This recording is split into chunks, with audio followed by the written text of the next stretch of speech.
Chers auditeurs, dans ce nouvel épisode, nous allons parler de l'accompagnement commercial des PME, notamment de la façon d'auditer, de structurer et de fiabiliser la fonction sales avant une session ou une phase de croissance.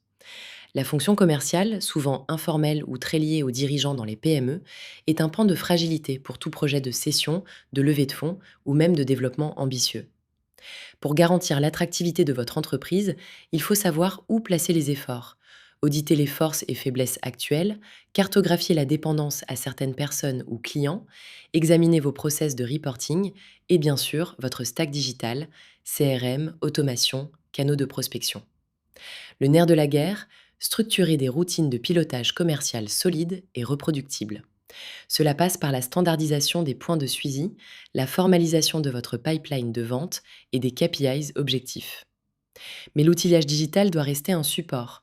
Il ne remplace jamais la qualité humaine du management, ni la documentation précise des process, qu'il s'agisse de cycles longs en B2B ou de gestion de volume en e-commerce.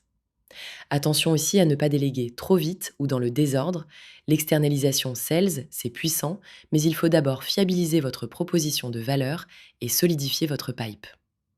Enfin, gardez en tête que documenter process et attentes clients devient crucial à l'approche d'une session pour rassurer l'acheteur sur la transférabilité de la valeur créée. En résumé, l'accompagnement commercial ne doit pas être une rustine temporaire, mais un chantier stratégique. C'est en structurant votre sales machine que vous créez de la valeur durable et rendez votre PME transmissible et attractive. Merci de votre écoute. Pensez à partager cet épisode, à vous abonner pour profiter des prochains ou à consulter notre blog ou nous contacter si vous souhaitez aller plus loin sur la structuration commerciale de votre entreprise.